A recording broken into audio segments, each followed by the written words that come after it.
It was the day the rains came and kept coming until a downpour became a disaster. Floodwaters so severe they washed away previous records and tore apart homes and families. For San Antonio and neighboring towns, it was a day of hell and high water, a day South Texas will long remember and that many can never forget. Hello, I'm Jeff Brady. And I'm Ursula Pari. It began as a cloudy but quiet Saturday, yet before the day was done, it would be a day unlike any San Antonio and much of South Texas had ever seen. A stunning record rainfall, the trigger for deadly and devastating floods. It's a story of great tragedy, but as with every tragedy, there are also heroes. These are the stories left behind in the wake of the great '98 flood, the victims, the heroes, the survivors. The pictures tell the tragic story of the great '98 flood. Hundreds of homes soaked and beaten, and hundreds more simply gone. The possessions and belongings of a lifetime washed away. Families mourning loved ones killed by the merciless flood. From San Antonio to Seguin, from Cibolo to Cuero, New Braunfels down to Victoria. Across 24 Texas counties, the pictures and the story were the same. Neighborhoods ravaged, entire towns drowned, lives simply torn apart. To those who witnessed it, suffered from it, and lived through it, there is no doubt. This was quite simply one of the worst natural disasters Texas has ever endured. The first signs of the flood's deadly and damaging impact came here in San Antonio and in surrounding communities. The rain poured down for hours, as much as 27 inches measured in some places. And even before the rain stopped, the flooding started. First in local creeks and low water crossings. Dozens of vehicles trapped in the fast rising waters, cars and homes washed away, lives lost. It was devastating and tragic, but only a sign of the disaster ahead. This is how KSAT 12 news reporters and photographers covered the catastrophe and the heroism as the flood rushed through. Day arrives in a driving rain, and before long the rain is about the only thing still driving. Water rises fast, swamping countless vehicles. Here it is several feet high, and this is a highway. You live right around here. You ever seen this do this right here? Not this bad. No, I haven't. I've never seen it flood this bad. On streets and in water crossings, the flooding is even higher and far more dangerous. Cars dead in the water become islands, their drivers castaways in troubled waters. Rescue crews man boats to save lives, but in some places the water is too strong and too fast. A wall of water apparently hit his vehicle and pushed him into some barricades, pushed him into some railroad ties or something over here. And he tried to get out through the window, he got trapped, and he drowned. By afternoon, this is the view from the air, a disaster in the making. Floodwaters rising and more rain falling. Some people gather to see what they probably thought they never would. Highway 281 underwater, closed. As the rains continue, the water and fear rise in an East Side neighborhood. A couple watches from their porch as the flooding inches closer. Residents wade through the threatening waters, waiting for the worst. I wonder why you get an $80,000 house so much as nothing. This is it. Across town, more flooding and more concern. A nearby creek is out of its banks, out of control. Firefighters move in to rescue trapped residents. Use our boat to go out and retrieve the two gentlemen that were on the second floor of a house that had the first floor entirely flooded. In and around San Antonio, every creek, every low water crossing is a danger zone. The flooding taking dead aim at anything in its path. I've lived in San Antonio on and off since 1980, and this is the worst. I think I've seen it flood before, but this is probably the worst. I only have one thing to say, and this city needs to work on its drainage problem. In San Antonio today, already at least 2 dead, and the death toll, like the floodwaters, is rising. Marilyn Moritz, KSAT 12 News. An alarming scene just inside Loop 410 today at Perrin Bidle and Briar Glen Drive. One stop and go gone, washed away by a rising Salado Creek, leaving gas pumps ripped up, street signs toppled, and neighbors in awe. Passed by here about 3:45, and the store and the road was open. And now, look, I can't believe it's stopping to go. It's gone. Most of it, at least, leaving lots of tempting loot in the parking lot. Some passers-by just couldn't resist. I don't care. The current so strong here at high tide, it washed some cars from the convenience store parking lot down into the creek and blew out a brick wall on a nearby apartment complex. Evidence of Mother Nature stopping for no one and going just where she wants. Golly, I just can't believe it. San Antonio is just flooded all the way around. In the Willowwood neighborhood, hundreds of people evacuated jet skis, their only way out. Not by emergency crews, but by fellow neighbors lending their own personal watercraft to rescue men, women, children, even pets. We took out probably 30 kids, probably 20 senior citizens, and I guess 80, 90 people are young kids and young adults. It was a mission of mercy some residents believe was caused by the city itself. That almost flood down, they claim it don't have nothing to do with it, but within an hour's time after they opened that flood zone, we was under the water. You know what I mean? And after 23 years and this ain't never happened, hey, that water coming from somewhere. Dozens of homes flooded by fast-rising floodwaters that seemed to come out of nowhere. When I opened the door the water just pushed it open. Waist high when I come out, and we start trying to get the older people, then the women, and then the kids out of here, and it's been a real tough task. It was a frightening night for everyone involved. Some people stranded by floodwaters reportedly filled with snakes.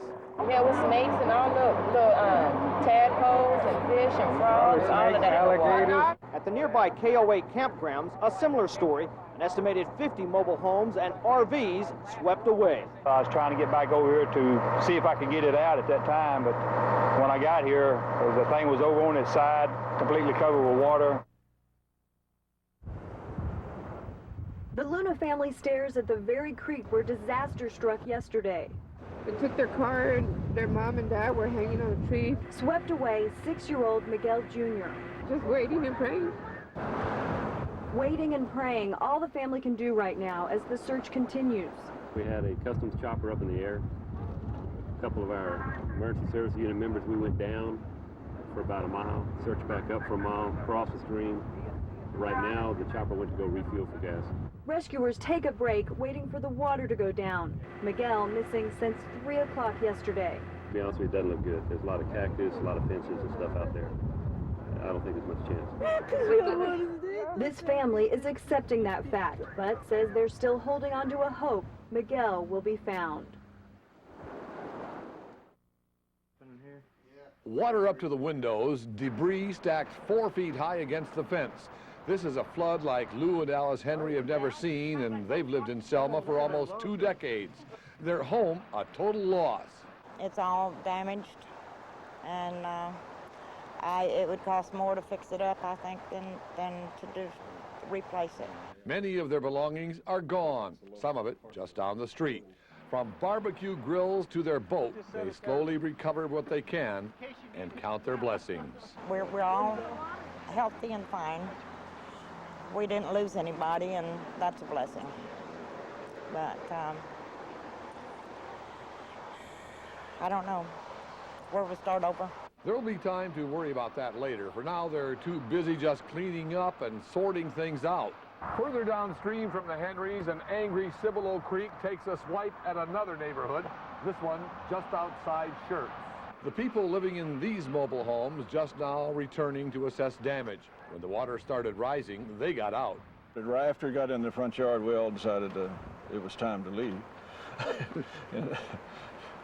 which I think it was. Up and down the creek, fences are down, debris scattered everywhere. You think of water, you know, you go inside and you have mud and water, but out here, it's just everybody's trash and trash cans and everything. Cleaning up that mess at this point of worry, but not as big a worry, is whether or not this creek will stay in her banks. Paul Venema, KSAT 12 News. EMS! EMS! EMS! It's taking everything this boat has to fight the strong flood currents. 5 people pulled from a sinking boat trying to escape the flood are brought to the arms of worried loved ones by worn-out volunteers. We've been out here since midnight, and we've had probably a 10-minute break so far, but it's worth it. Toughest part right here. Getting wet, going in, cold water, but it's worth it. Fire and police radios are crackling with emergency calls. This truck is serving as a barricade on Highway 87 to turn people back. It's one of the few places in town that is not underwater. Overnight, officials begin to wake up people in the path of the flood. Some just barely make it out as the water comes rushing up. There was a wall of foam come through there first, and then all of a sudden the water just came up, like 3 foot fast. Because it came up to the top of my hood that quick. It was unbelievable how fast the water came up. Some don't get out, sitting out the night in flooded homes waiting for rescue as loved ones wait for word. And we've been worried about my mother-in-law falling off because everything they tried seemed to fall apart, but they're good Christian people. And I get choked. Eventually, his prayers are answered. With all this devastation, Wilson County reports no major injuries or deaths. In Lavernia, Lee Dunkelberg, KSAT 12 News. My mom was getting in the shower, and I noticed it had been raining on and off and going kind of high in the back, but I figured nothing would happen. And then it just started flooding in our house and everything. This makeshift river showing no mercy, not to this parking lot, and not to these apartments. It was raining real hard, and we looked at the back door, and it was starting to come up to the back door, and then all of a sudden, just a wall of water come up there and knocked the complete back door out. The Browne family had just moved into the El Chaparral apartments. Today, they got a new roommate, Mother Nature, crashing through the back door. Brand new furniture I just bought, still paying on it. Next door, same story. The door after that, the same as well. All there was water and trash everywhere. There was about 1.5 feet of water inside the place, and everything that we had was just demolished. We got most of the electronic stuff upstairs and saved it, but all our couches and everything's ruined. From mailboxes lifted right out of concrete to cars swept away like sticks to rooftops no longer topping anything, the flood of '98 on the east side. I had to remodel this whole thing inside, so it's all gone now. Never in my life have I ever experienced anything like this. Saturday's floodwaters washing away homes, washing away everything. That's not your car. No. Do you know whose it is? No, it washed from someplace else. In a matter of 20 minutes to an hour, water was actually really anywhere from knee to up to my waist high inside. And within minutes, it was this high. James Holt, his wife, his mother-in-law, escaping only with the clothes on their backs. What were you thinking the whole time? Lord, bless me to get out of here. And James seems to be echoing the feeling most have around here. Residents returning to nothing, but thankful for their lives. Michelle Lima, KSAT 12 News. Rescue crews raft through Comanche Park Creek waters, not far from where the family had prayed. And Lord, we're asking in Jesus' name that you lead us to our family, God. A metal detector indicates something. The clinking sound and a subtle look. Divers find the missing family's Lincoln Town car 10 feet deep. The despair deeper still. Overwhelmed, Justin Hartman collapses. The bodies of his fiancée and 10-week-old baby daughter Mallory have just been found. We just want to take her home.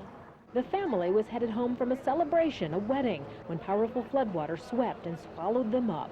A rescuer had seen the car go under, heard a woman screaming, but the car had vanished. Charles Ellis used to fish here with his lifelong friend, Richard Hartman. Now, he just stares. See if I can see him come up, or just, I knew he had to be in there somewhere. As the bodies are recovered, one more prayer. Rescue divers stand on the banks and bow their heads. After 5 days, the agonizing search is over. Marilyn Moritz, KSAT 12 News. So many towns took a brutal beating from those floodwaters, but nowhere was the damage worse than in New Braunfels, a city that has literally built its hopes and dreams on the waters of the Guadalupe River, suddenly felt that river's wrath. It happened with stunning speed and terrible consequences. A look now at some of the stories KSAT 12 News reporters and photographers found in the aftermath of New Braunfels' nightmare.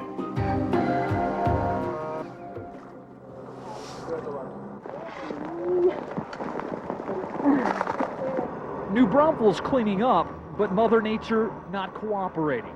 In the middle of the downpour, the cleanup of what the Guadalupe and Comal rivers clobbered.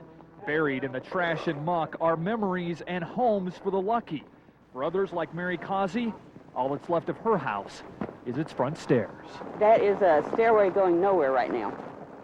The rest of Mary's house was swept downstream. Built on stilts, it was supposed to be able to withstand a hurricane. It couldn't stand up to the flood of '98. Well, you can keep looking at it, but it's still hard to believe. You see this, it looks like a bomb went off or something, or a tornado. You see this on the news, but when you're seeing it firsthand, it's a little bit different. You look over this way and it's not there anymore. They've seen their beauty and now their fury. Those who live along the Guadalupe and Comal rivers spent this day cleaning and searching. For people like Linda Coble, whose home was completely swept away, any little discovery is huge.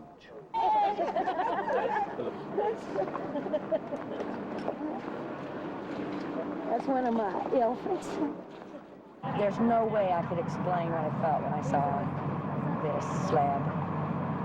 It's just like, how can it be all gone? Even those who still have a structure are cleaning out their homes this day, thankful for the volunteers who run the dozers and the brooms, but unsure of what lies ahead. Well, I gotta say one thing, the Lord always has something for you, so I believe that. And with that in my mind, I just with these young people and this help, Lord, it can't get any better. We are looking for memories, just things that are our life. The flooded out areas of these rivers are under curfew again tonight, protected from looters. And there have been some.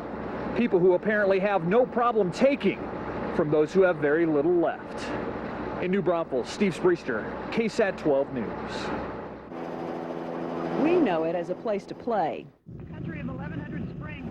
Peaceful and clear this day, but nearby, evidence of a torrent that took out a parking lot, buses, and campgrounds at Rock and R and Green. They are burning what's left. How in the world are they going to get that out of there? At the Highway 46 bridge, a mountain rises from the river. It's a dump of decks and docks, too many appliances to count, tires, tubes, a stock trailer, trees, brush, and boats. And here's a house with a huge bite taken out of it next to a foundation wiped clean. But wait, there's more as we count clean slabs in a row. 1, 2, 3, 4, 5, 6, 7, 8. This is I-35 over the Guadalupe River, and you can see a giant shredding machine at work. A giant grinder is making mulch, and lots of it. Stacks of firewood are beginning to pile up too, offering proof that those who were down under the water are not down for the count. From Sky 12, Sue Calberg, KSAT 12 News. I'm looking for my buried treasure. 4 days after they were flooded out, the search on the banks of the Guadalupe is still on. You find little bitty crystal objects totally intact, but yet the lawnmower mangled. Judy Flanagan uses a shovel to try and find anything in the rubble that was her home.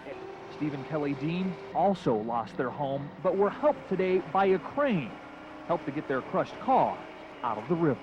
Seeing my car, I started crying initially. When I first got here, I was hoping it would wash down river so we wouldn't have to see it. It's a shame, but, it's replaceable, and at least we got out. All they found, a couple of CDs and a Maxima full of muck. It's pretty devastating, but, we'll pick up the pieces and go from here. This area. Rockin' Our River rides ravaged. For anyone who's ever taken a tube down the Guadalupe, this should be familiar in location, if not in scenery. Rockin' Our's owner is on a cruise. He'll come back to find crushed buses, hidden vans, most of his buildings destroyed, and a piece of pavement far from where the rubber meets the road. Looking for things, just looking for what's left in the house before they probably mow it down. At the Sleepy Hollow subdivision, Mother Nature delivered a knockout punch. This is Dick Carroll's home. The roof on this house, I think, raised up and came back down. The Guadalupe straightened out at this bend and went right through nearly all the homes here. Dick had to clear a path just to reach what's left of his front door. Catastrophe. It was more than I expected with vehicles and I expected it to be bad, but not this bad. All is saved. Now we just need help. Well, we got help coming. One of the state's most beautiful spots, scarred. With promises of federal money, Governor George Bush tours New Braunfels' hardest hit areas from the ground and in the air. He is asking for federal help in 20 Texas counties, spending an hour and a half talking and comforting those who lost almost everything. Oh, it's a terrible moment. God works in mysterious ways. Our prayers are with everybody in this part of the state. It's nice to have a hug from him. Just knows that somebody else cares and that he cares. New Braunfels senior Melissa Blaylock walked with the governor, a man who says he came to the banks of the Guadalupe to offer help and hope. Just introduce myself and tell him that I knew somebody that he knew. So now you're his escort, right? She's gonna take me and introduce me, show me her house. I want to meet her mother and dad. The governor called this the worst disaster he's seen since he's been in office. And as he walked through what the Guadalupe River washed away, others were still trying to find pieces of their lives. The part of my life is gone. And we don't have insurance. I don't know what we want to do. The brick fireplace, all that's left of Maria Daitan's home. Others found their belongings strewn miles down the Guadalupe River. Like many victims, Fred and Mary Lee Maxwell's life, like their car, has been turned upside down. At first, we were just happy to be alive. Then we started crying about the stuff that we've lost. And the longer it goes on, the less you could sleep at night. It's hard to imagine how swift and powerful the current of the river was to do the damage it did. With help on the way, New Braunfels tries to heal. Steve Spriester, KSAT 12 News. As the floodwaters left a stunned and battered New Braunfels in their wake, they next took dead aim on Seguin, downstream and right in the path of the mile-wide monster the Guadalupe River had become. And again, the flood brought damage, heartbreak, and death. Now the images and stories from flood-ravaged Seguin. Mother Nature skips from home to home in Seguin, flattening some, leaving others standing. What happened, it all got at flood. All these houses were underwater. And here's what's left. Just look inside. And look here. This was a bedroom. This, a bathroom. Mud everywhere, seeping through this toolbox. People use tractors and wheelbarrows to clean up, wondering when help will come. We haven't seen any kind of help yet. Well, we need volunteers from wherever. If they're dry and we're wet, please come and help them. Another problem, water contamination. People come here to this HEB relief site for drinking water. We don't have any drinking water. We don't have any water to bathe, to wash up, to clean up. It's gotten really bad. And it could be going from bad to even worse. There are reports of looting in Seguin. The National Guard is here to try to keep things under control, while residents try to pick up what they can. Found stuff down by the river. It's washed away, so I'm just picking through here for keepsakes and mementos. It is big, bad, and ugly. The Guadalupe River turned liquid monster. Look closer, debris. It looks like a landfill, but the pile is the house that was once home on top of this slab. This is the sky view near Seguin. Homes pancaked, obliterated, or just gone, washed off their foundations. A double wide snapped in two by the weight of the water. National Guardsmen patrol what looks like a war zone. And look closely at that rooftop. That's a cow. The mud is thick as the emotions. This was home for Sandy Allman, who got out with all she could think to grab. 2 microwaves and a love seat and a chair. And I didn't even think about getting my clothes. All my clothes was left. Tears flow where the Guadalupe went wild. Mounds of debris, piles of boats tossed on end. The water's so powerful it ripped off brick veneers and wiped this entire house off its foundation. The toilet, too. Hundreds of homes are ruined top to bottom. Take a look at the ceiling up there. That's the insulation dripping. On the floor, take a look. Mud, ankle deep in mud. It is a day for cleansing, stuff, and soul. I wouldn't have a job if it wasn't for her. So I didn't go to school today, so I'm over here helping her. And I'll keep helping until she gets it done. That will take time and faith. Well, the Lord's watched out for me all these years, and He's not about to quit now.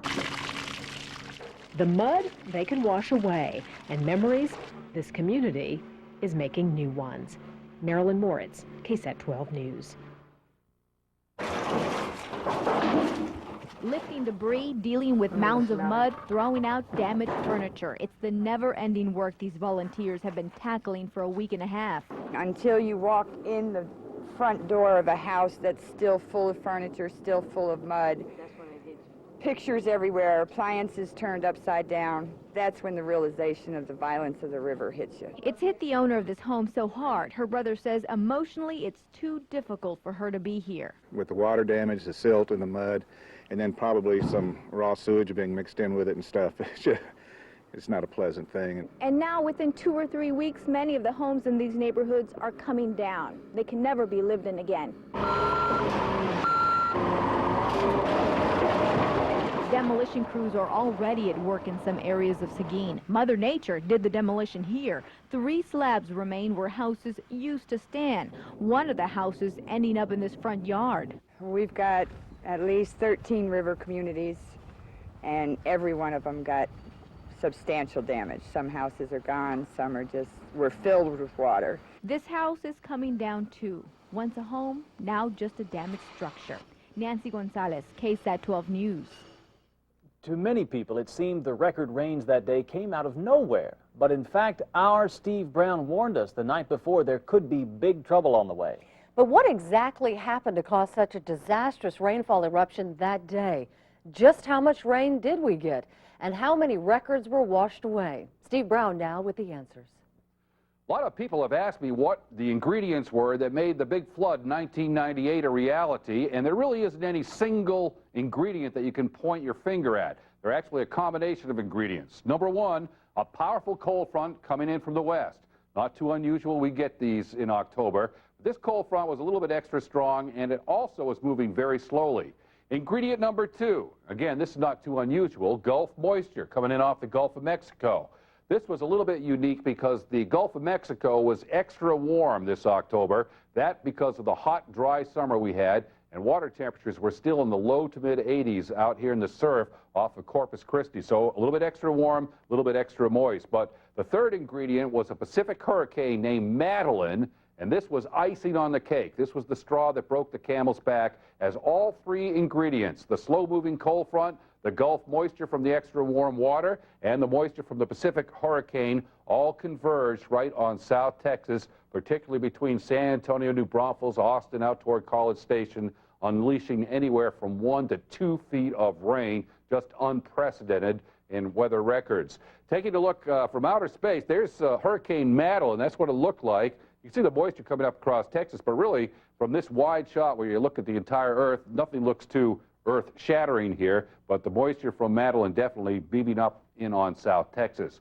What was incredible were the rainfall records, and just keep in mind, we've been keeping records in San Antonio since 1885, so these records go back a long time. The one-day rainfall record, the old record was almost 7 inches. It was set way back 1921, September 9th. The new record, October 17th, 1998, over 11 inches. That just shattered that one-day rainfall record. The 24-hour rain record, this is a little bit different. It sounds the same, but it's a little bit different because this may go over 2 days from like 7 a.m. to 7 a.m. the next day. The old record, just a little bit more than 7 inches in 1973. The new record, almost double that amount, 13 1/3 inches, October 17th, 1998, 17th and 18th. And for the month of October, it turned out to be the rainiest ever recorded in San Antonio.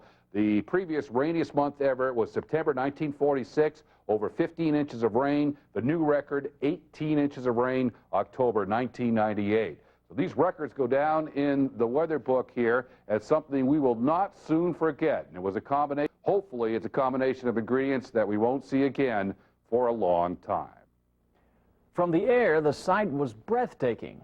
From the ground, though, the sights were heartbreaking. South Texas is literally a swamp filled with the shattered ruins of what used to be homes, businesses, whole farms, and futures. The downstream damage as the flooded Guadalupe and San Antonio rivers surged down toward the Gulf. Days after the floods brutalized San Antonio and nearby towns, the waters reached new targets. First in the flood's path, Cuero, a small town facing big trouble. About a quarter of this town was underwater. The downtown area and hundreds of nearby homes hit hard. The people hurting. The part of the town that got hit, they didn't have much to start off with, and now they've got even less than that. And it's words just can't describe it. Joe Anzualda's words tell a tale of despair. We moved everything up, but it didn't do no good because it got all the way to the top. So we lost everything we had. This is Highway 72 that goes through Cuero. No cars on this highway today. The only way you travel it is by boat. The roads that aren't underwater are lined with people trying to get back home. Bring them out. Come on, sir. Looting forces the National Guard into Cuero. Special permits, the only way you'll get in. If they're stopped and they don't have a permit, they're going to leave one way or the other. They can leave on their own, or we'll give them a place to spend the night. Tough talk here, but also concern and compassion.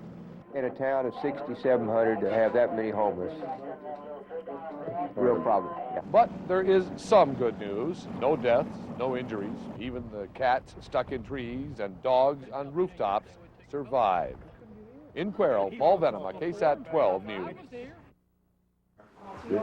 This is my son's room. Reverend Raymond Mays says this nightmare was revealed to him in a dream weeks ago. I had a dream that the clouds had gathered, and in the clouds, a face appeared, a voice said to me that the time that was will be no more.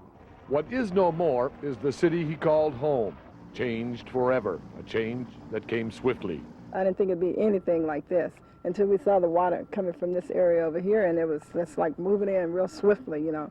So my husband would say, I think we better get out of here. Leaving behind their house and everything in it. Katie May says she didn't see it, but they told her that during the height of the flood, there was a cow up there on the roof of her house. A relative had been watching TV and saw the livestock on rooftops. He could only see the rooftop of the house, and there was a cow on top of the house. And I said, are you sure it was our house? He goes, yeah, I recognize the neighborhood there. It was your house. One of the few light moments in a dark day for Cuero, a city now digging out and digging for faith. What do? Just wait on the Lord. In Cuero, Paul Venema, KSAT 12 News. One person's junk is someone else's spare part. That light there is real valuable and is not cheap. And we probably have those floating around the whole yard, and it'll take days just to find what washed out. By a torrent of water 6 foot deep, strong enough to wedge a gasoline barrel here and toss another 500-gallon container over here. But it's still full, but it just washed it over there and set it down. It also wreaked havoc on all their office equipment. Maybe we can salvage some of it, maybe we can't. Also wiped out most of their vital inventory and financial records. I found a few checks, so we were able to pay our employees today. And that's about all we have left. His employees grateful he was able to do that much for them because there are still bills to pay. And all of a sudden, we didn't have a budget. It went down the drain. But getting paid, it sure helped out. They'll have their work cut out for them trying to save a business that took 30 years to build and only minutes to destroy. If we can gradually get back on our feet, we may, we're going to try. It's going to take a long time, and I'm not sure we can do it. By the time the Guadalupe closed in on Victoria, there was little doubt it would tear the town apart. The river was now several miles wide, more than 50 feet high, and all Victoria could do was wait and pray. A city that's no stranger to floods had endured more than one disaster over the past several years, but no one was ready for this flood, the worst Victoria had ever seen. It would be days of devastation and pain. This is not how Charlie Wilkes and his wife had intended on leaving their riverfront home. In fact, they had wanted to stay put, since they said the Guadalupe was still 2 feet from reaching their front door. They just told us what was going to happen, and it's going to be bad, and we'd been idiots to stay. This fellow's rescue comes by boat. Same story. He says he thought he could ride it out, but now... When all this crap gets over with, I'm going to find me a hill and move right on top of it. One by one they were brought in, although there are still those refusing to go to higher ground. We saw a person in a two-story house that basically waved us off and then gave us the okay that they were okay, but that's not good thinking on their part. The mayor of Victoria says by air he saw 600 to 700 houses underwater. The width of the river spread out now probably 5 or 6 miles along US 59 to the south of us. The same river is now in homes in Victoria's historic district near downtown. Many, fearing the worst, moved out of their homes Monday. Others waited until the last minute. The only thing that we got out, it was my favorite piano for 20 years. The Guadalupe, usually blocks away, has now found its way into their neighborhood. The flooding, the worst in Victoria's history. Rescue after rescue. Even a young woman in need of medical attention who had to be airlifted because there was no other way to get her across the Guadalupe, now 5 miles wide. When it comes to rescues, it doesn't get any more dramatic than this. 64-year-old Larry Crisp plucked from his roof and ferried across a couple of miles of raging river in a basket. I think there's a lot of water around here. Describe that ride down for us. It wasn't too bad. I'd done that a long time ago in the service. Others get out in less spectacular ways as power boats and airboats work their way through the neighborhoods. Marcus Sparks among the first out. I was getting worried, getting pretty much worried. I was afraid something might happen to my family or something, my wife over there. We're getting, turnover or something like that. And that water was swift. It was pretty powerful. Sparks gets out with his 5 dogs, 2 cats, and a few belongings. A.J. Paterka, worried about his belongings, waits till the last minute to go. Trying to save our stuff. We got new stuff and we're trying to save it, that's all. But you finally just decided to come out. Yeah, time to get out. What made you decide it was time to get out? Water in the house. Well, what can you do? Now is the chance for us to say, God, we are in your hands. Sister Sylvia Gomez is trying to say what she can from Our Lady of Sorrows Church and Convent. All across town, they're packing up, saving what they can, and getting out. Hunter, you gonna lock up? You got everything out in the front. With both keys and stuff. We'll see you later. Ana Gonzalez and her husband among the last to leave her neighborhood. It's kind of surreal. I feel bad for my neighbors who already have about 4 feet of water in their house, and so I don't think it'll hit me until I actually come back and see it in here. There's a lot of neighbor helping neighbor going on in Victoria on this day. We need some help. They can send 2 guys up there to load that, and if you can get some help. 73-year-old Herman Kraymeyer, all too anxious to help out. He was just forced from his 100-year-old home, a home built by his great-grandfather. I don't think there's any good news. It's terrible. Too many people are hurting. I just can't imagine that something like this happening. A game warden and the director of the Texas Zoo on a mission of mercy. On shore, anxious volunteers and staff, some there when the floodwaters rushed in. It was actually like the Titanic. It was scary. The zookeeper, who had to be rescued herself, felt she was leaving her family behind. It's hard to sleep at night and think about them out there. Their worries lifted as the rescue boat returned with their precious cargo. Animals that had been on rooftops, including Suki, the potbelly pig. We're optimistic now. I mean, those animals are okay, or the ones that we were worried about are okay. Yet their relief is mixed with sadness over those now missing. Red Fox that we were all really attached to, and they didn't see her. That was a lot. Well, that doesn't mean they just didn't see her. That doesn't mean she's not alive. She was on the roof.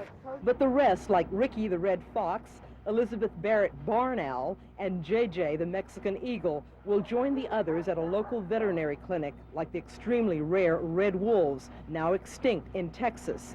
But somewhere in the waters of the Guadalupe, 6 alligators from the zoo. I have employees that need to be paid. I can't get to my payroll records. I can't get to my checks. I can't get to anything of that sort. The owner of a lumber yard among those trying to get permission from the city to reach his business. A building inspector tells him, no way, not yet. The power's going to be shut down because there's a lot of buildings in there that have moved off the foundation, various things, and there's damage in electricity, open wires, gas bubbling up out of the ground. So all that people like Dominga Briones can do is look at her home from a distance. Oh, desperate to get in there and get rid of, start cleaning up. Although a few have managed to get in to do what they can, with who knows what is in the murky waters, there are serious health concerns, and that means keeping people out. No, we knew this was going to be the hardest part of it, but, you know, if they'll just bear with us, we're doing the best we can. Still a little muddy in here. Talk about an understatement.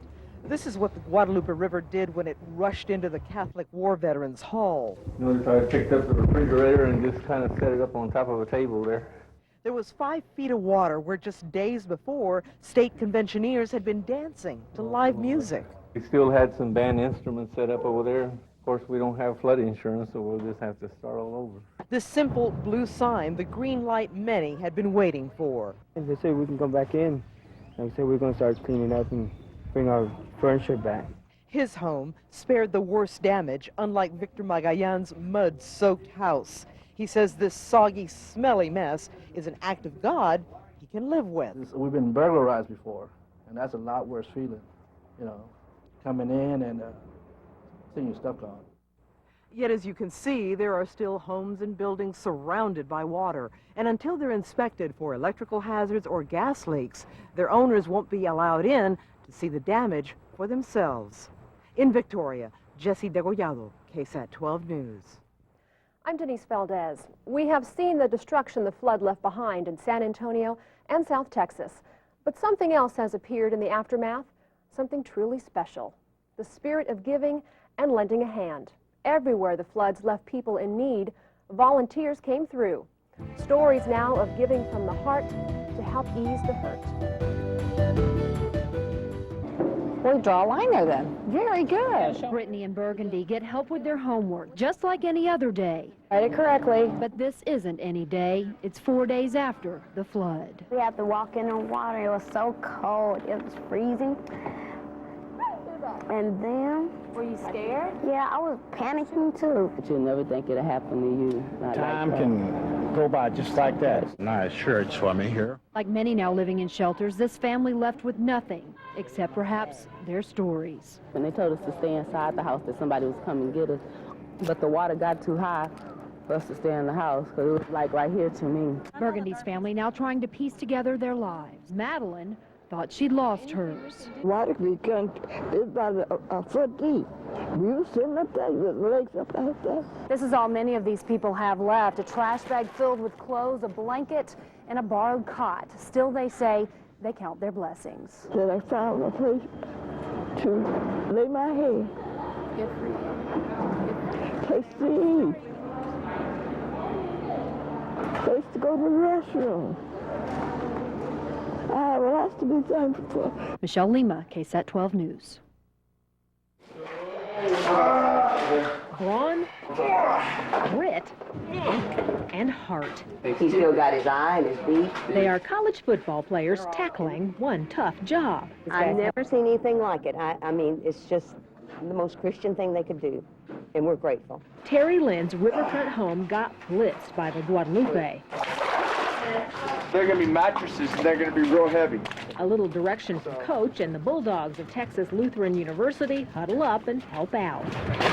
It's absolutely devastating. I've never seen anything that's horrible. A lot of people on the football team, so hopefully we can help these people get their lives back on track. We're trying to help them as much as we can.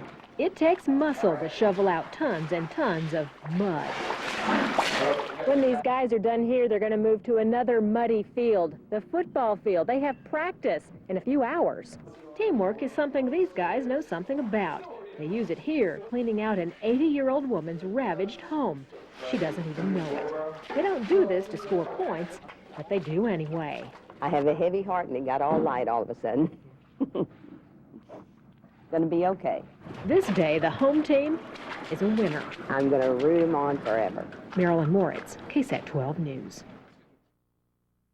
The Lozano family is picking up clothes and groceries today, but they're not shopping. This buggy full of goods will cost them nothing. I couldn't believe it until I actually was here. I was like, wow, got everything. Everything they lost in the flood. The Lozano's mobile home in this park destroyed, along with all their belongings. But here, Diana can find some slippers, and baby Daniel can get a toy. James finds a jacket for the winter. It doesn't matter to me what it is, as long as it keeps me warm. The Lozanos can pick up sacks of groceries as well, and there's no limit. Any flood victim can take home as much clothing, food, and cleaning product as they need. This warehouse of items donated by generous San Antonians. It's great. I didn't think there were so many people that, that actually cared and stuff like that. And they do. We wouldn't have all this. There's really no way to measure how many tons of food and clothing is in this warehouse today. But we can tell you it took about 50 semi-trucks to get it here. And hundreds of volunteers of all ages to distribute it. Their only goal? Giving victims like the Lozano family the pieces they need to put their lives back together. Tiffany Mock, KSAT 12 News. Building new lives from the ruin floodwaters left behind. It is the massive and heartbreaking task facing thousands of South Texans. Assistance from the government, from neighbors, even from strangers is the new foundation flood victims are building on. Alice Ramirez is trying to rebuild her life. Her mobile home is one of about 100 here demolished by the flood. Total devastation. It's horrible. Yours is nothing that you can live in? No, none of them are. All of them are total ruin. Still, the city doing all it can to help this wrecked community. Here we're going to be bringing our own troops in to assist with cleanup. We've got supplies, tools, and things as you can see on the back of the trailer here. Today we're just going to try to clean up all this debris that's got back here by Quintana and Plumner.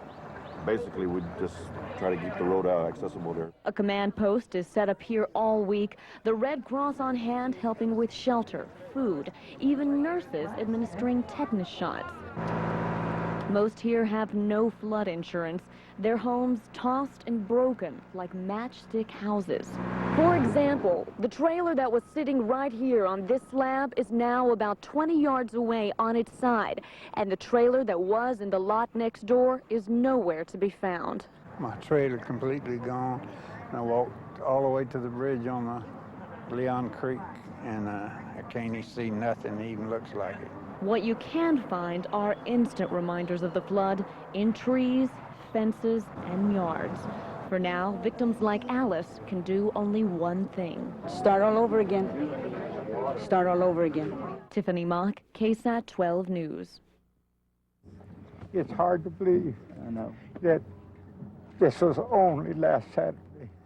For 14 years, RJ and Kim Thorson have lived next to the Guadalupe. But up on a hill, not in the floodplain. And they never thought this would happen to them. That day wasn't so bad, but these 5 days have been an eternity. Now the federal government wants to help ease that a bit through federal grants and loans. You get through this, go ahead. Just one day after the president announces aid, the FEMA director assesses the damage himself. And all that mud and muck and all that stuff is on everything, and it stinks, and cleaning it out and washing it out and tearing sheetrock off the walls, and it's in the walls, it's everywhere. The first order of business, getting residents back on their feet. The second, prevention. FEMA is launching a pilot program in other states, one that eliminates risk before disaster strikes. A disaster could happen, an event could happen to anyone at any given time in any community across America. 83-year-old Mary Wallace waits in line for assistance at the East Side Command Center. Everything is gone. My mattress, I had bought a new mattress. New television and everything, new washer and dryer, they all gone. A diabetic and heart patient, Mary is staying with relatives with little to call her own. I just need a place to stay. I need food, I need clothes. What I got on is all I have. Her daughter and son walk her to the mud-filled home, even the mail coated with muck. Inside, beds are overturned, sinks filled with dirt, and clothing soaked with contaminated water. Anything salvageable is a precious find. I got your glasses. I can see now. This is the house the Wallace family has lived in for 20 years. Now, they are one of the few that has flood insurance, but Larry Wallace says, considering what's happened to his entire community, that insurance doesn't really make him feel any better. I'm not relieved at all, because this is a whole community that's wiped out. The Wallaces do plan to rebuild, but amidst this devastation, it is tough to stay positive. The frustration, the hopelessness, but I'm sure that they know that they have to go on. Tiffany Mock, KSAT 12 News. 2670. That huge organization, the Red Cross, takes on a monumental task. It's just a mega thing. It's bigger than big. It's because it's so spread out. 47 Texas counties hit, creating long hours for Red Cross workers. This is Jim. Like Jim Todd. Typically, the average staff person is putting in about 22 hours, sometimes more. That's a day. Cleaning up will cost, it's believed, $10 million. This is a pretty expensive one. Strapping the agency, still dealing with damage left from recent hurricanes and flooding in Del Rio. This is one of the most disastrous, if I can say, disastrous seasons, years in a long time in Red Cross history. The disaster keeping volunteer Roy Lucas cooking. And this morning we cooked 2,300, and this afternoon we cooked 1,700. Some 8,500 families in the San Antonio area were affected by the flood. Helping them is a huge task for Red Cross workers. Some of those workers were flooded out themselves. The San Antonio headquarters completely flooded. Some volunteers were flooded out of their own homes. Long days. By day we do disaster, by night we clean chapter. And despite the difficulties, workers have their reasons for giving relief. I do it because I think it's the Lord's will. I think it's the Lord's will that I come out and do these things. Oh, the adrenaline of knowing that San Antonio, and I'm part of that community, needs us.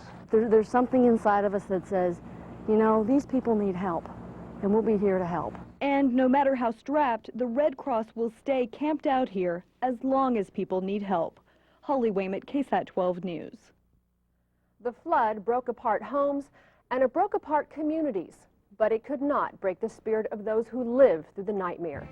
Even in the hardest hit areas, we found stories of hope and determination.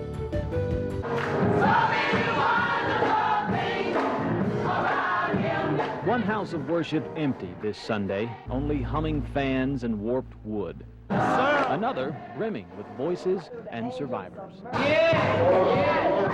Wheatley Heights worshipers moved their service, but say the great flood cannot move them. I said to our people on Thursday night that this is a challenge. And when there are challenges, we have to rise to the occasion.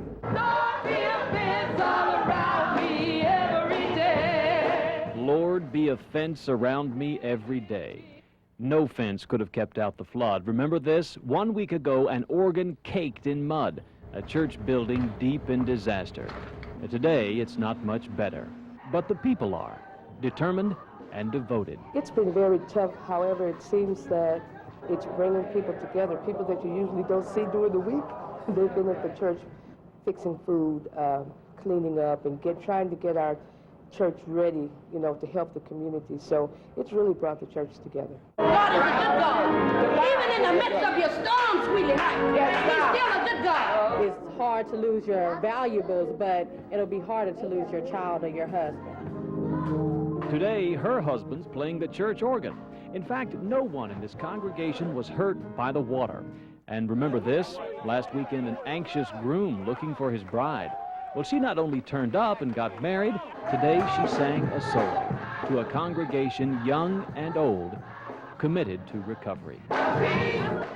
A reminder then, from one church on the east side to all of San Antonio perhaps, that life does not consist in the abundance of things, but in the abundance of spirit, which for this congregation, one flood can never wash away. Jeff Brady, KSAT 12 News. You can't drive a mile in Zool without seeing serious flood damage or the people trying to recover and salvage their belongings. Just tables, stuff that mostly floated, and stuff that didn't get drifted away.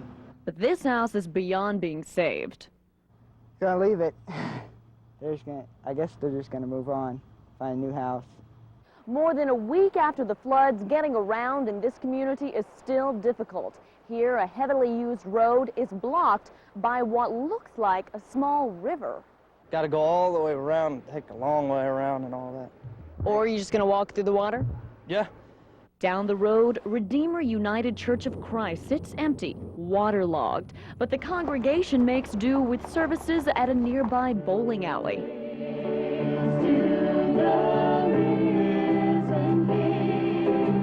Followed by a fundraiser. Part of the money that we are raising with the meal, with the auction, and that will also benefit flood victims and people in the area. Besides money, what's needed here is time to fix roads torn apart like jigsaw puzzles and clear streets buried under the rubble. Till then, these residents say, one step at a time. Tiffany Mock, KSAT 12 News. EMS! EMS! EMS! We know everybody. We knew every person we were going to get.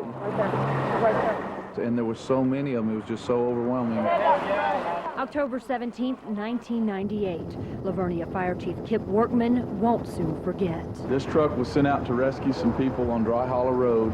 But the water proving just too much. The water got up to about this point, and the truck just wouldn't go anymore.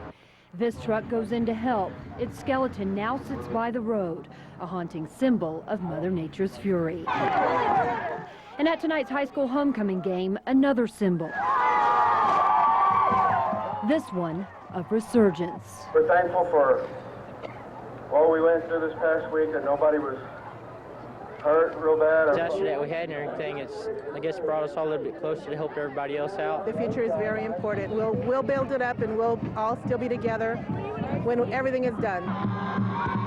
The future also means lessons learned. Somebody comes and tells you to leave, they're not crying wolf. You need to leave, because my people were put in danger to go and get people that were warned. Be more prepared. Oh no, expect the unexpected, I guess. Michelle Lima, KSAT 12 News. This tunnel was John Newsom's prison during the flood. I was totally submerged in water over my head. As he tried to save a motorist trapped on this street, Newsom became the victim. And then the current just grabbed me and twisted me around and sucked me down through here. Through this drain, more than 100 feet, he says he held his breath for a minute and a half. All we do is see the guy's head disappear. This dentist across the street watched in disbelief. Newsom came out alive on the other side. I told him he cheated death. I mean, for somebody to go through what he did, I don't know if anybody could hold their breath in a swimming pool and go under that distance. Newsom credits swimming laps and practicing holding his breath for his survival and a sudden calmness that came over him. Why do you think you felt that calmness? I believe, actually, God was with me. Newsom, not a religious person before, now has a strong belief in God and a new sense of purpose. He wants to volunteer and help people. You know, I just consider myself lucky, one of the luckiest people in this world. Holly Weymouth, KSAT 12 News.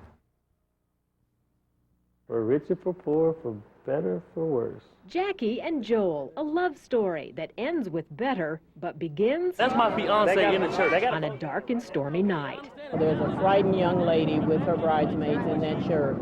The bride stranded at the altar, just 3 blocks, but suddenly a river away. I'm thinking, okay, God, we've been together for 9 years, and on the one day we're supposed to get married, this happens. Floodwater is rising fast, so is fear. They can't tell us where they are. They don't know where they are. Once the water started rising and it started getting dark, my biggest fear was that they weren't going to see us in the dark. I started walking down, you know, through the water, wading through the water. And when I got about chest deep, the current started to push me. He's going to get the boat. We went and got us a boat. We came from the bridge and the barricades over there. We couldn't get the boat in over there. Yeah. Joe, be careful, Joe. Oh, that's so sweet. A rescue raft brings the little bridesmaids to safety. Still down there. He's still down there. But Joel is still frantic to see his bride. Rescuers advise against using the boat. I would just like to know where she is. Is she safe? Y'all can't even tell me that. Help, help, we're over here, we're over here. By the time we left out of the church, it was about waist deep. Here comes the bride, floating down the aisle. Jackie! Jackie!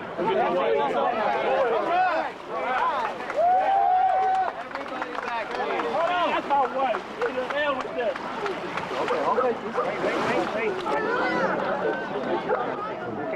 Okay. Words, in sickness and in health, till death do us part.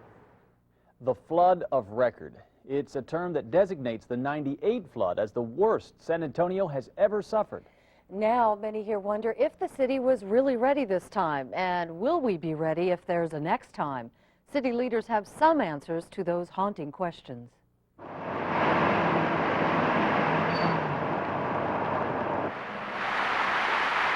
From the rains to the ringing out. From beginning to end, things have worked pretty well.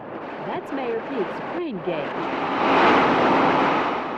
He credits flood control projects which began after the other big one in '21. If we hadn't had the dam here, almost all of San Antonio would have been flooded. Almost dam. It's never handled this much water. Engineers say it worked as designed. Once the floodgates opened, the tunnels were put to the test. This new $111 million project sent billions of gallons under downtown instead of through it. One problem, though, large amounts of bulky debris clogged capacity. Still, the mayor says the tunnels kept several feet of water out of downtown. The area, though, was not flood-free. This city needs to work on its drainage problems. That's it. Which car's yours? Truck up in the front. The mayor says there is room for improvement, such as fine-tuning the city's warning system. Nobody thought the water would get as high as it did. They said, well, we've lived here for 30 years, and we knew that it would get to a certain point, and that was all it was. And they did not want to leave their houses. Marilyn Moritz, KSAT 12 News.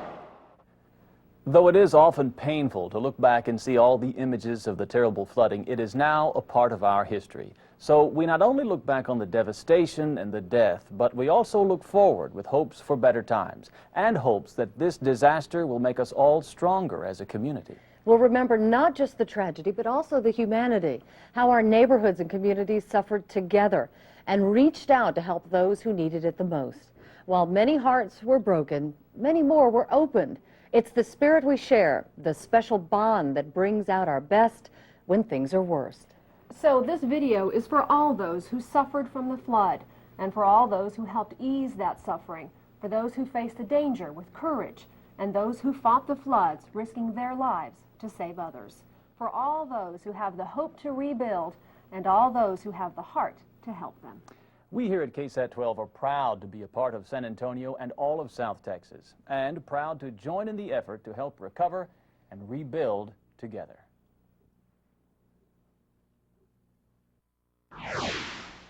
This is Sky 12, and this is Sky 12 pilot Travis Blair, and I'm Sue Calbert. He's the one who flies the bird, and I'm the one who shoots the video.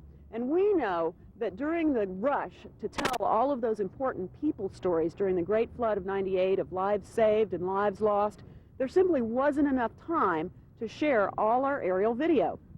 But the video is really great, and we know you'll love it.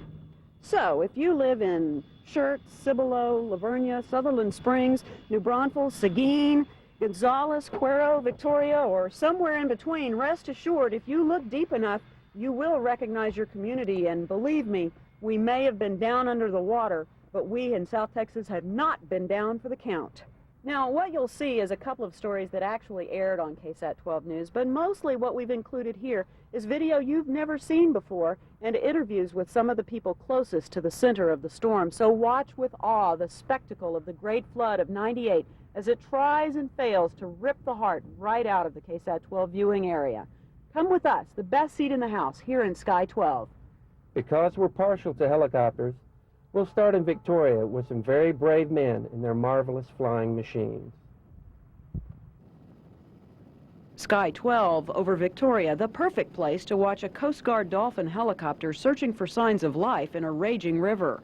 Pilot Daryl Creasy. We saw someone waving like a white cotton towel or something out the window, so we decided to go down and check it out. They find two elderly women, one of them in a wheelchair. Rescue swimmer Roger Westerhoff fights not only water but incredible wind. Our rotor wash is in an excess of 200 miles an hour. One thing we have to look at when we go do a rescue, given that, is we can't get too close to the victim because we're creating the tidal wave on them, a wind-driven tidal wave. And if we get too close to them, then we can actually drown them ourselves. For the swimmer, it is literally a shocking experience. And also, he has static electricity to deal with because we generate an incredible amount of electricity with our helicopter. And once he comes in contact with the ground, it's very common for him to get a very big jolt of electricity. In addition to the static, there are live power lines everywhere. And we knew that there was power in the area because all of the traffic signals were still lit. My concern the whole time was if I didn't maintain a stable hover and if I drifted in any direction, that our cable, our metal cable, was going to impact the lines. In 4 hours, this crew lifts 25 people and 4 dogs to high, dry, safe ground. Do you feel like a hero? No, not really. I don't feel like a hero. I feel like I did my job. The training that the Coast Guard has given me worked. And personally for me, this is a reason that I joined the Coast Guard, to save people. And what's next? Where's the next person? But you're still left with a smile at the end of the day. Most definitely. Most definitely indeed. With Sky 12, Sue Kalberg, KSAT 12 News.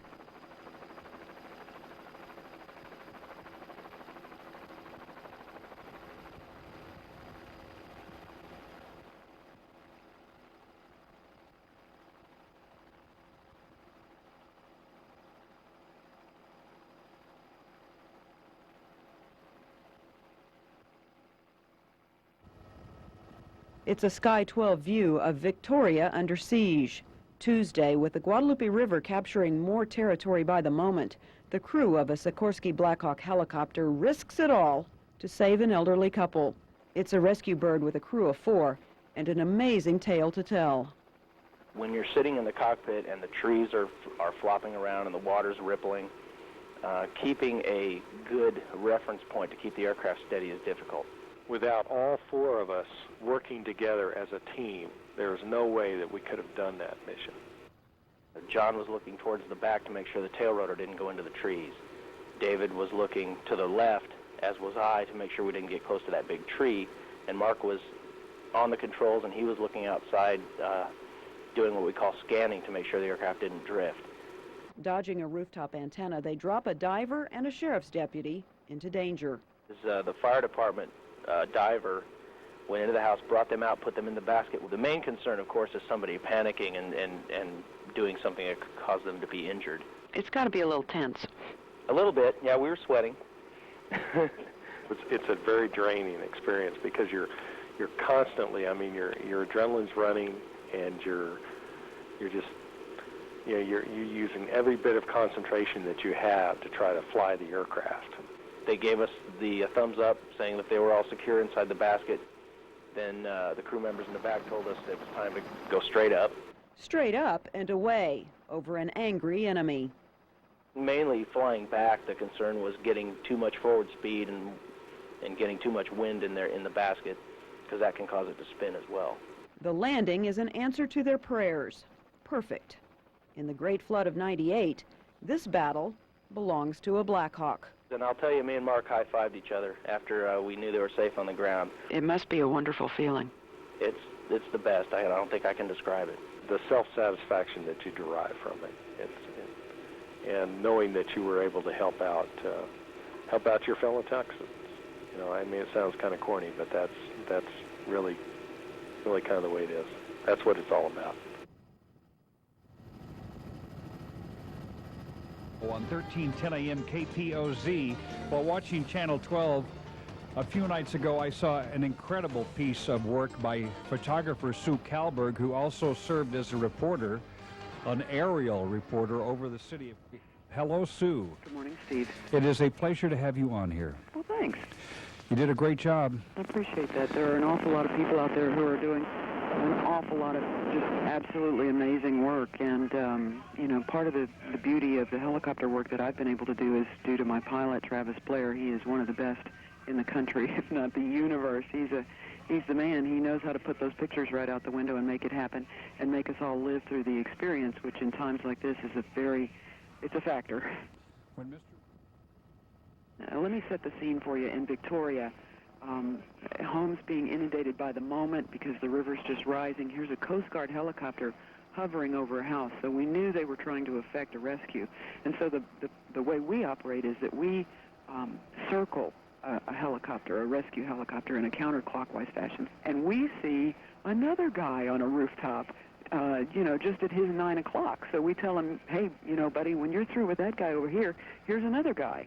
So in the process of rescuing the first person, we find another one, and in the process of finding the second one, they find a third one, and then the work went on and on and on. The Coast Guard people pulled 25 people and 4 dogs in just a short amount of time off of out of, you know, places in the Victoria area, and the National Guard did another awesome job. I shot some video that I couldn't believe, and I can't tell you how hard we're sitting there watching them, just praying as hard as I have ever prayed in my life for these people who are risking their lives, and you know, for the most part it's elderly people, because, you know, they have seen it all. They're 70, they're 80 years old. They have never seen anything like this. They cannot believe it will happen to them, so they stay put, and they are the most vulnerable. And there they are, you know, their lives dangling on a very thin thread, several hundred feet over raging water. I mean, it chokes you up to think that of the spectacle, and you just pray so hard that they're going to make it to dry land, and it's one miracle after another. Heroics that we'll never know of. Terrific work behind the scenes, and I was so impressed. I was impressed by the way you told the story, by the pictures you showed, and by pilot Blair. Travis Blair, yeah. Travis Blair, the work you did, and you should certainly be so proud of that, and you just have a perspective that many of us will never know. Yeah. And you're absolutely right. When I talked to the Lieutenant Colonel in Austin with the Texas Guard, he was up. Yesterday he was chipper, and as you said, you nailed it. That's why they got in the business, and they were just doing their job. It's not a normal day at the office, though. No, not a normal day at the office, but a day at their office. I mean, that's the way they do things. Thank you for that. Doesn't it make you proud to be an American, though? Just to watch stuff like that? I mean, it's your tax money at work, and boy, is it working. No, but, you know, every once in a while, we just have to realize nobody really does it better. For all the bitching that goes on, nobody does it better. Yeah.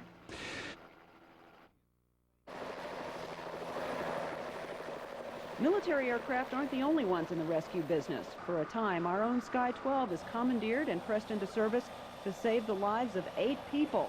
People grateful to be airlifted away from homes underwater. Gary and Amanda Williams say they watched the water come up a quarter mile in 15 minutes. We blocked things up as high as we could get them, and when we went by, we saw the waters over top of the house. We got married in that house, and it just breaks my heart, because that's my dad's house, and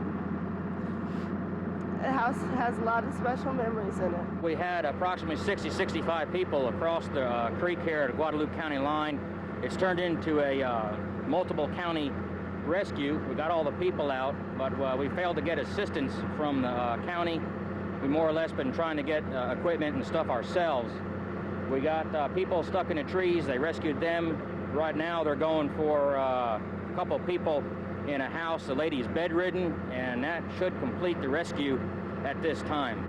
The danger's not over, though. Just take a look at this frightening video. A light flashing from the trees, indicating someone is still stuck there in the dark, waiting for rescue.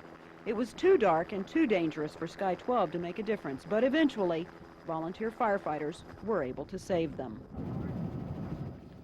In the same area in East Bexar County, sunrise Sunday, October 18th brings no relief. Here's an eerie image, an abandoned freeway. I-10 closed at the angry Cibolo. With so many roads impassable, our KSAT 12 ground crews simply couldn't get to many of the most heavily damaged areas right away. Take the Schertz area, for example. You're looking east along FM 78 at 1518. Whitewater Rapids are running right over the remains of Ken's Trading Post. It used to be a furniture store and a trailer park, but it's been blasted to bits. Emergency officials in Schertz say over 200 people were evacuated from a senior citizen home. 400 homes have water in them, 75 businesses damaged as well. And on Old Main Street, where there has never been water before, there is now. They call it the flood of all floods. And just downstream from Schertz, a DPS helicopter appears. The pilot says there's a report of a man being washed downstream on driftwood. We look for him too, but it's an unsuccessful search. Then near Cibolo, more water wonders as a mobile home is cracked completely in half and wrapped around a tree. North of Lavernia, we see a lone horse struggling to survive. We learn it's a registered and rare Spanish Mustang.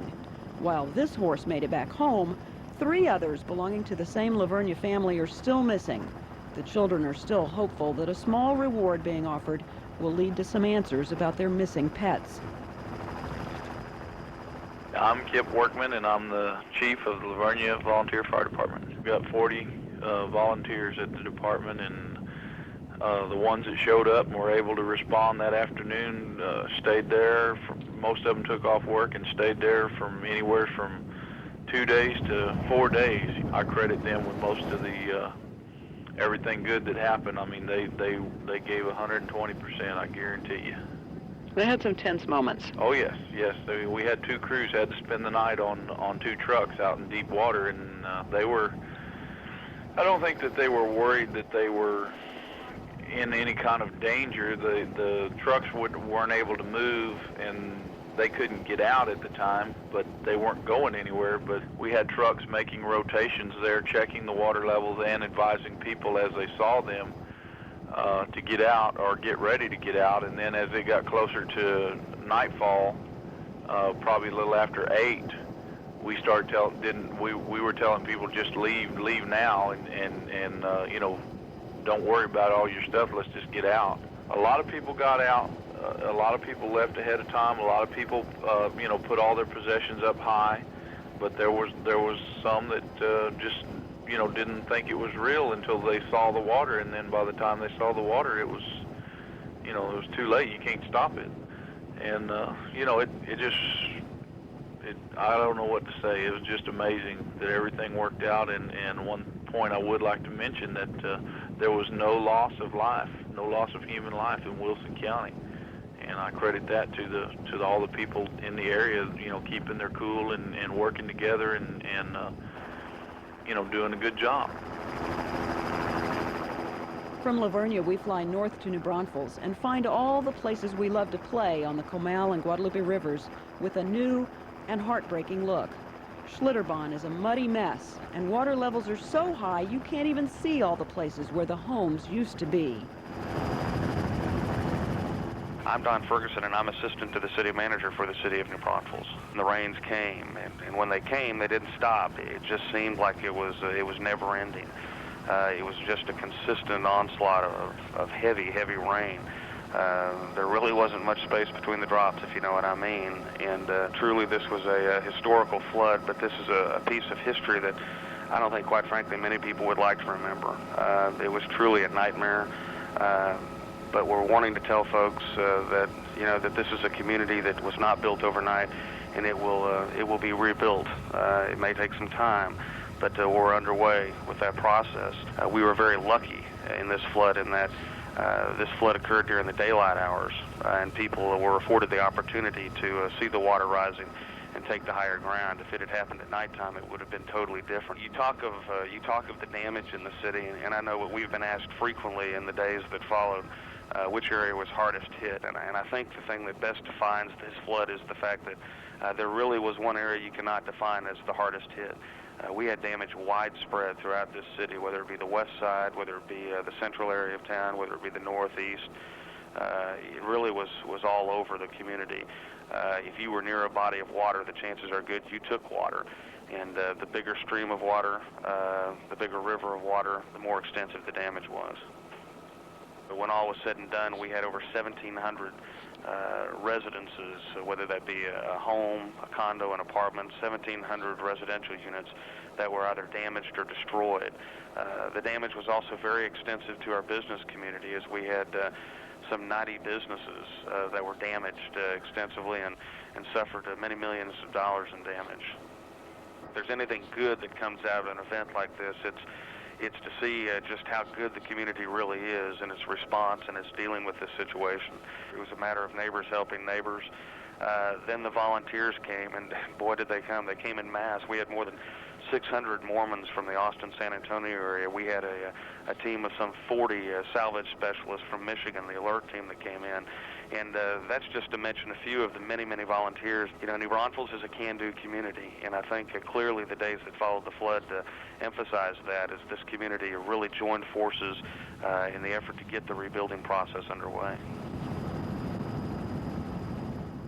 Downriver towards Seguin, we find miles of boats and docks and houses wiped out, debris fields that defy description, with a few National Guard troops watching over what little is left. I'm Victor Morgan. I'm the Emergency Management Coordinator for the City of Seguin. Do you think this is the flood to end all floods? I mean, could it get any worse than this? I don't know. I didn't think it could get this bad. The most challenging for me, I guess, or for the City of Seguin, I guess, was we were shut off from everybody from on the outside as far as roads were concerned. All our long distance was down as far as phone lines were concerned. Trying to bring in supplies in the very beginning for the people that needed them in the shelters. Security to the subdivisions. I drove through there. Everybody's personal belongings were strewn out throughout the subdivisions from the flood. Anywhere from houses on houses to boats and sides of houses. It was pretty bad. Dollar totals are still being calculated for infrastructure destruction to dams, bridges, roads, sewage treatment plants, water facilities. Do you think there's really a way to put into words how overwhelming this is? I sure couldn't do it. Maybe somebody else can, but I can't. From all the help and compassion from our community and from everywhere else from around the world. I'm in Michigan. I just couldn't believe we had people coming in from Michigan to help us just to volunteer their time. You know, the things that people, little things that people donated, anywhere from clothing to appliances. It's just amazing. They see people in need of help, they reach out and help them. You can't be prepared enough for a disaster. Otherwise it wouldn't be called a disaster. And in Seguin, we find what has become perhaps the most memorable moment of the flood of '98. Clementine, a cow on a roof. It's video that's been seen around the country. We've heard from friends and family in Florida, Nevada, Washington State, and New York, and they all wonder the same thing. How could this happen? The answer is revealed on the backside of the house. A wall collapses, the roof goes with it, and the cow floats or walks right up on top to wait out the storm. You can see cowboys on horseback in the roundup of their lives. Clementine was understandably shaken, so it takes a while, but she's finally roped and convinced to head for greener, albeit soggier pastures.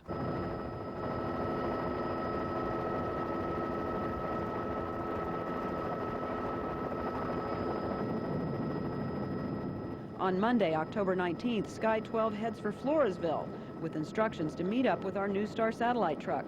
We have no trouble finding our ground crew beside a blocked highway with very big water. I'm the Emergency Management Coordinator for Wilson County. Fran Randall. Sunday and Monday, we were actually totally isolated from the surrounding areas because we were cut off by all four sides between the Cibolo and the San Antonio rivers. It was just much larger than we have ever seen the San Antonio River. Everyone in Wilson County responded. It was just overwhelming. The people that did work together, and when called upon and not even really called upon, just were aware of the situation, volunteered their services. In fact, the people from Stockdale even volunteered and were assisting us. Their EMS people, shorthanded as they may be, were out there working right along everyone else. And it's just always been a community that's worked together. We go on to Gonzales, where a housing complex for seniors has been evacuated. I'm Andy Rodriguez. I'm the Gonzales County Emergency Management Coordinator. There was a levee that broke just south of the Gonzales Dam. We lost probably 40 foot of levee, 40 feet wide, and we were pulling water in there at, it was rising at 1 foot per 5 minutes. We had 80 units there that we evacuated in less than 15 minutes. We didn't have time to knock on the door, and some of them can't even hear you if they didn't have the hearing aid in, for instance, and so we didn't have time to concern ourselves with that, with the water rising that fast. You know, you've got somebody busting through your door, breaking into your home, of course they're scared. Then south of Gonzales, flying in a northwesterly direction, just look how far we fly, with the Guadalupe Ocean raging below. We've lost thousands of head of cattle here, and the agricultural loss is going to be, it'll be a devastating effect to our economy in this rural community like we have in a rural county that we are. This is not a rich county, so this is going to be felt for a long time. As we are recovering, you know, the 4 phases of emergency management are mitigation, preparedness, response, and recovery. Well, we responded to the flood, and now we're recovering from it. In the middle of our recovery, we're already mitigating. I mean, we're looking to see what we could have done to make things better, or how we might make some changes for the future. And this has been an eye-opener, I think, for everyone. Even more destruction is still ahead, though. Just take a look at what we find on the road to Cuero. It's a house on the highway. It's a site that adds a whole new meaning to the term moving day. Could it get any worse? Just ask the people of Cuero. The city is under there somewhere. I'm Corliss Redazel, and I'm the city manager for the city of Cuero. I think God was watching over us because the reports on the weekend was still that the river would not crest until Wednesday, and would crest at 41 feet, which of course it crested on Monday at 48 plus feet. When the water started rising on Monday morning, it was daylight. Our emergency management coordinator had gone out very early and done his own drop test. It had risen a tremendous amount, and they came into town, and the county judge immediately issued an order to start evacuating, which was turned over to the police departments and to start handing out flyers. And we started in the outlining areas coming into town, and we're talking about over 3,000 people that have been displaced. Our population is 6,700 people. Yeah, so basically half of our family and friends are not in their homes. The city estimates that 1,200 homes had some type of flood water in them. We have been advised that 643 of our homes inside our city have been totally destroyed.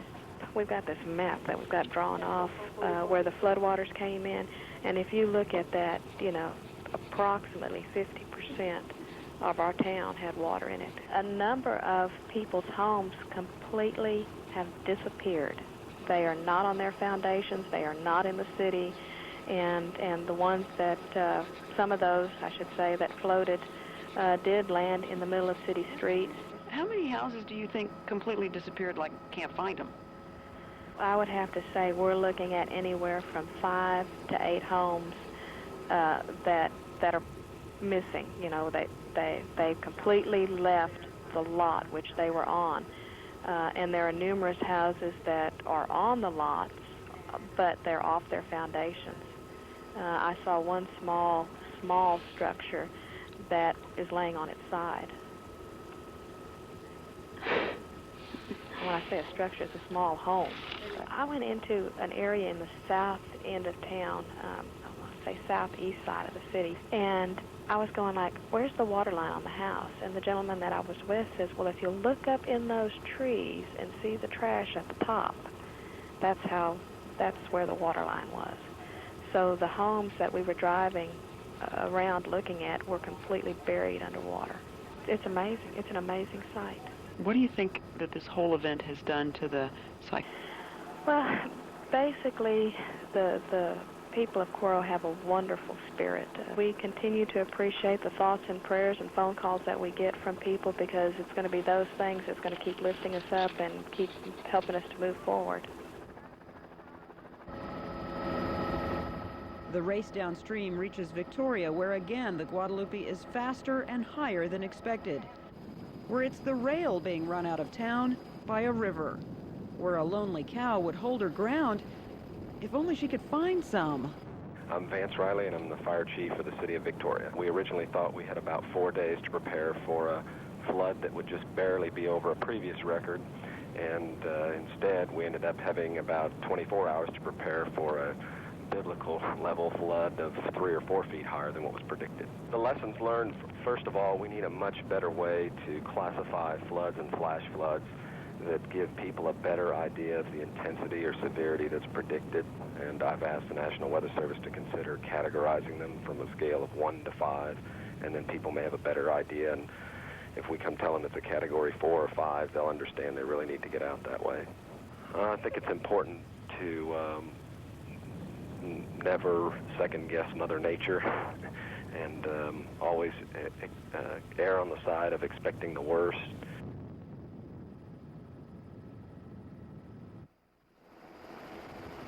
So we find ourselves back where we began, in the air over Victoria, with both a plea and a prayer. A plea to remember these brutal lessons the next time. Clearly, this particular event defined just how mean Mother Nature can really be sometimes, and it should really, pass on the dangers that exist when you hear about flash flood warnings, and when you hear of the threat and the possibility of floods, and that people need to take notice and move to higher ground. And a prayer of thanksgiving for the unstoppable spirit of South Texans. That's what's neat about living in a small town, Sue. It's you love everybody a little bit harder when something like this takes place, and you want to hug everybody you see walking down the street. You are so awesome. That's just good folks. For all you good folks, from Sky 12, with respect and a deep affection, Sue Kalberg, KSAT 12 News.